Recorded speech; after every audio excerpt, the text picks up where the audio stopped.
Hi, everyone, and welcome to today's webinar.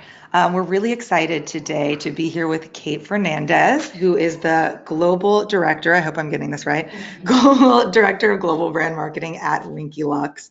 I'm Maddie Burris. I'm on the marketing team here at Custora. And before we jump into talking about the rise of Instagram native retail, just a really quick recap of what Custora is for those of you on the webinar who don't already know. So we're a customer analytics solution, and we work with over 100 global retail brands, helping them to acquire, retain customers, and grow lifetime value. So we work with some really amazing brands, one of which is Winky Lux. So welcome, Kate. Yeah, thank you for having me. I'm excited to be here. It's always a good morning when I start with Custora, whether I'm at your office or at my office. And we're really excited you're able to be here. She's been traveling constantly for work. I've heard from Shop Talk in Vegas, just got back from Nashville, launching pop-up stores. Yes, it's been fun. Nashville is great. We just opened up our 5th experience store in Nashville, so you can check us out at #WinkyLuxNash on Instagram and check out all the fun posts from our opening party that we just had. Was it yesterday? No, Monday. You're like, can't even remember. Today is Wednesday. Awesome. So Kate, can you tell us a little bit about you and your career path leading up to Winky Lux? Yep. I started on e-commerce. So I was actually a copywriter first and then moved into email marketing management. So I've always kind of had some vigor for great segmentation and data analytics and things like that, but with a flair for content, or kind of a flair for content. Well, makes sense. You get what I mean. And yeah, since then, I've been in and out in-house. I've been at digital agencies. I dabbled a bit in some dashboard building. And now I'm at Winky Lux, and it's about to be 2 years. I was employee number 7. So it's been great to see the super fast growth at Winky Lux, and I'm very excited. Awesome. Can you tell us a little bit about Winky Lux? Yeah, so Winky Lux launched in October of 2015. We're an Instagram brand. We were born on Instagram. We launched at BeautyCon, which I think was super fun. It was at that time the #1 way to discover indie beauty brands, and I mean it still continues to be. Winky Lux, I mean we're still pretty small, just under 4 years. We have about 40 employees, not including our store staff. And in August of 2018, we decided to try our hand at physical experience stores. And when I say experience store, I mean retail in the front and Instagrammable rooms in the back. So all of the rooms are dedicated to specific products. They're abstract celebrations of the product. That's awesome. And you guys are based here in New York City, correct? Yes, we're in the Lower East Side because we're that hip.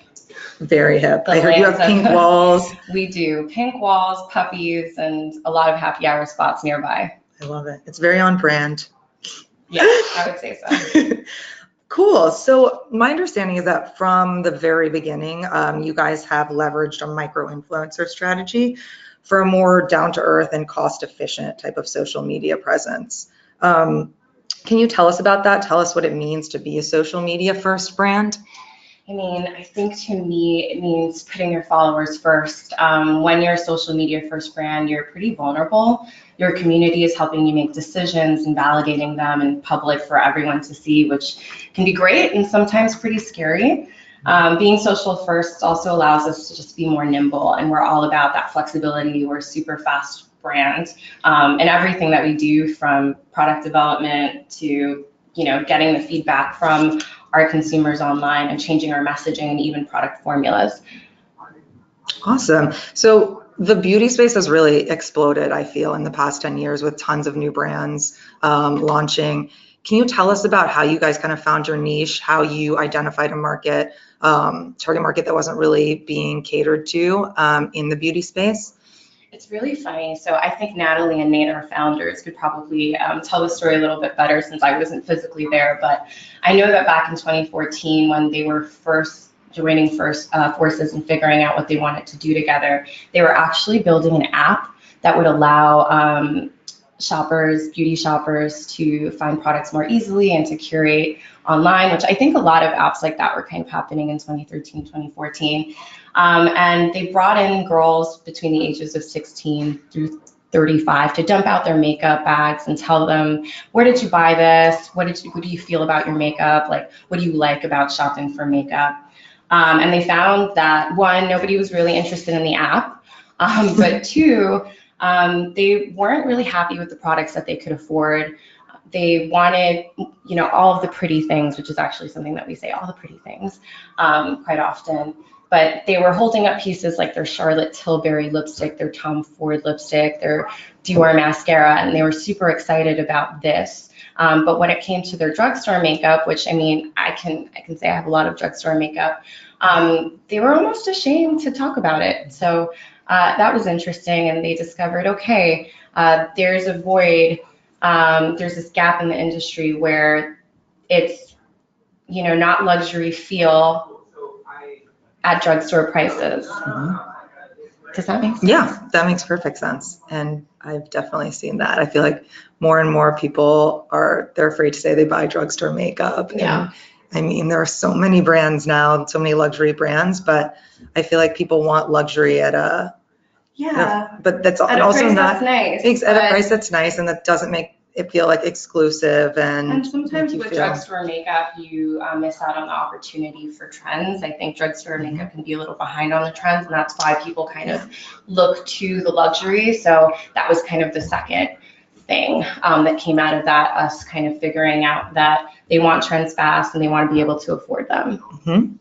So being a social media brand, I know you guys use influencers very heavily in your marketing strategy. How do you guys decide which influencers are right for your brand? Well, we're really lucky in that a lot of them come to us. Our team pretty much hand vets and hand selects every single influencer that's currently in our network. A fun fact is that all of our social media managers or directors have been influencers themselves. So a lot of them pull from their personal network, which is great for us because that means you don't have to do all that extra heavy lifting. But we're always looking for someone that's on brand. And by on brand, I mean, they have an authentic love for Winky Lux. Their content, aesthetic, and quality is up to par with something that we would create in-house. And, obviously, follower count and engagement rate is very important. As we grow, we are looking for ways to help us move this process along more quickly. We're always trying to work with new talent just to keep things fresh. Awesome. And do you think that your followers, your consumers can tell when an influencer isn't authentic? Like that's, I assume, something very important. I mean, I think if she's never talked about it before, if she's not a makeup wearer, or if she, for example, I think a Winky Lux girl is somewhere in between that girl that really loves Instagram makeup, so like the super harsh eye look. Got a lovely image of it here. Yes. So, that's actually one of the influencers that we work with really closely, Gandalf Sandwich. She creates all of our beautiful eye looks. We actually work with her a lot. So she's somewhere in between there where she loves that. She probably isn't going to be wearing that on a daily. Like she's probably not, she's like me. I put my eyeshadow on with my finger. So it's like she's a makeup enthusiast. She loves the makeup look. She's kind of a novice, but she's also not that super polished, like model off duty. Yeah. I just wear mascara and moisturizer. Yeah. Awesome. So let's talk a little bit about how you guys are using customer intelligence to inform the direction of your branding and content. How do you guys incorporate customer intelligence? I have to ask this, being Custora. I think before we had Custora, we've always thought we knew our demo, but being able to dig deeper into the smaller segments that at first sight don't appear to be who she or he is, and discover ways to keep on brand, but modifying the content to speak to these groups is more powerful than we ever knew because we didn't have the data. I'm assuming you guys don't have a data science team, being a super small team. We do not have a data science team, sadly. So having information like this at our fingertips is super helpful for lean companies and startups who don't have, data scientists, analytics teams. So the dashboard is very, very helpful. I'm glad to hear it. Yeah. That's awesome. And how do you guys measure the ROI of a given social channel or campaign? I would say usual suspects: revenue, engagement, reach, impressions, pretty simple. Yeah. So you use Google Analytics? Yeah, we use Google Analytics. We're using Dash Hudson. So Dash Hudson is our social media dashboard and platform. And then obviously this all gets threaded through this places like Custora. We didn't ask her to say that. So yesterday our office was really talking about the new Instagram checkout feature, which for those of you who haven't heard, brands, it's in beta, I think right now, but there's a new feature where customers can now check out directly on Instagram within the app without having to exit the app and go to a retailer's website. Is this exciting to you guys? How are you feeling about it? Definitely. There was some chatter on Slack about it yesterday. And our social media director and I were away at our opening. Again, if you didn't hear that hashtag, it's hashtag Winky Lux Nash. Check it out. So we haven't had a chance to sit down alongside our new e-commerce director and discuss next steps. But I know this has been a long time coming, and being an Instagram heavy brand, I'm really excited to see how this will impact revenue. Shopping tags were huge for us, really helping us drive conversions, and I imagine the transition will be an easy one, at least on the consumer side. Let's just see what those fees are like. Yeah, they have not made that public yet. Awesome. So now I want to talk a little bit more about how Winky Lux is using customer intelligence. So we read an article in Forbes that talks about how your successful line of matcha infused products came to be by an intern just manually scanning Instagram, BuzzFeed, Pop Sugar, and Refinery 29 to find new trends. What does the Winky Lux R&D process look like now? Yeah, our matcha bomb was born from a lot of manual research. It was also made reality because of our followers on social media. A fun story is our CEO went to Instagram story when we received the prototype at a product development meeting, and was just like, okay guys, brace yourselves, I'm going on, and just flat out asked, do you want this? She applied it, she explained what the product was, and the majority of our followers did want it. I would say our research and development process has gotten a bit more advanced as we've grown and acquired new tools, cough, cough, Custora, that help us understand what's working and what isn't in our current product line. So yeah.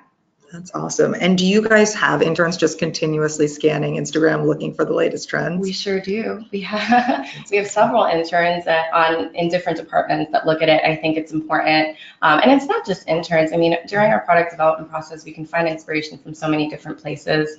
My favorite is just kind of looking at different departments, like our operations team that you wouldn't normally think at a traditional company to look to for ideas. So yeah. We definitely do. We like to keep things manual. I think it's just the start of it in us. Yeah, we totally understand. Cool. So how much is driven by data-driven analytics versus human intuition and trend spotting? How do you guys balance those two things? Yeah, I mean, oddly, like I just said, we are fans of the manual work. I think, we just like to torture ourselves. But I want to say that we're at an even 50-50 split now when it comes to data versus intuition. Numbers don't lie, but gut instincts is what really allows us to innovate. We don't have data on things that don't exist. Yeah, I mean, you don't know what you don't know. It reminds me of Apple when you say that. Yeah. I'm thinking of that. You're very Steve Jobs-like. Oh, well, I do love a good turtleneck. So how does data inform your product line in general? Okay, I have a favorite story on how consumer data we found on Custora played a major role in a product line decision. One of our OG products, the Glossy Boss, our third product, I believe, was in-house. It was an in-house favorite. I love it. It's super moisturizing. Get yourself one. Get one for your loved one. But after 3 years, we considered it pulling out of the line. It was selling, but it wasn't a heavy hitter SKU.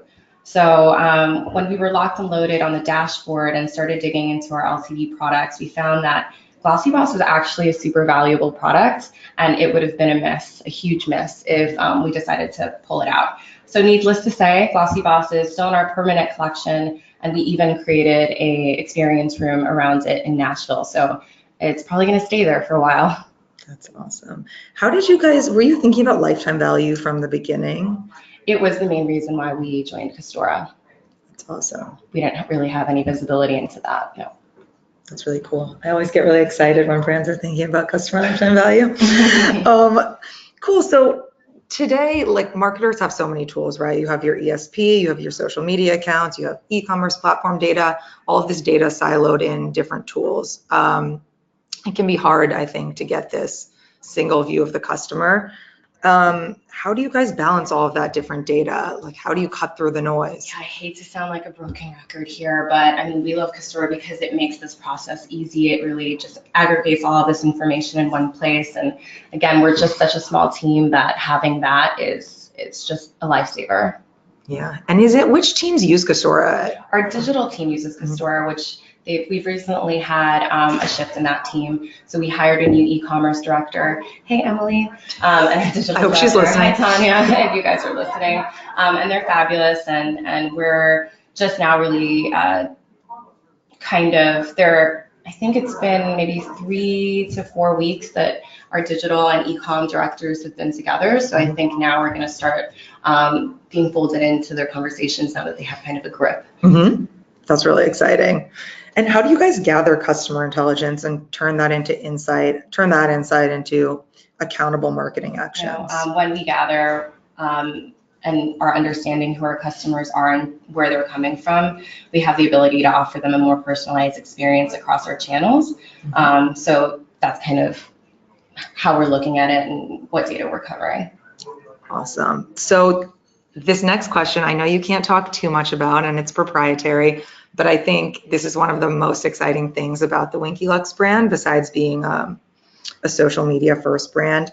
You guys are really known for revolutionizing the supply chain speed while still being a champion of clean beauty. And I think clean beauty wellness is everything these days.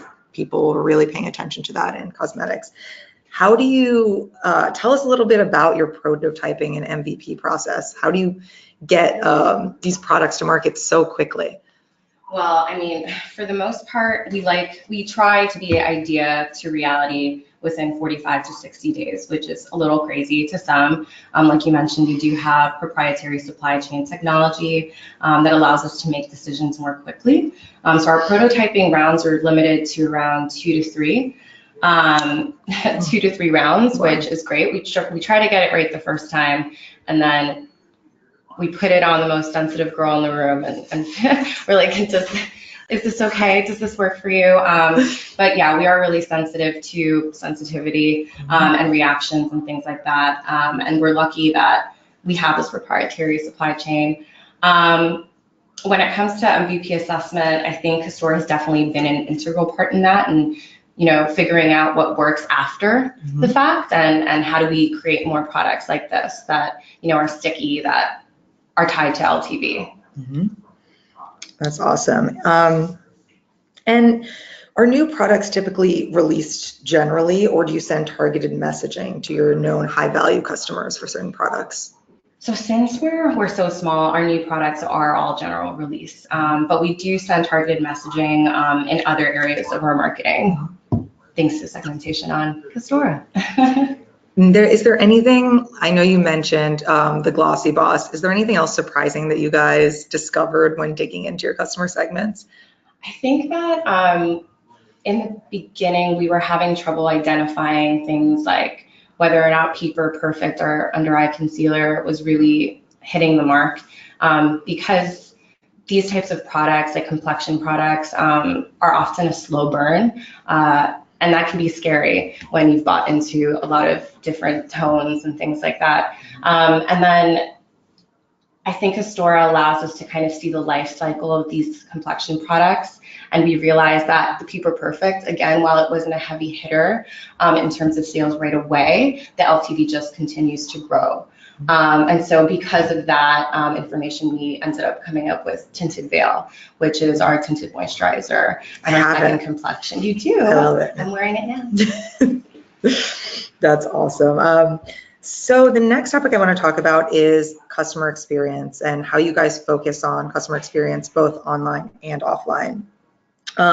You just mentioned you were just in Nashville for one of your new retail experience pop-ups.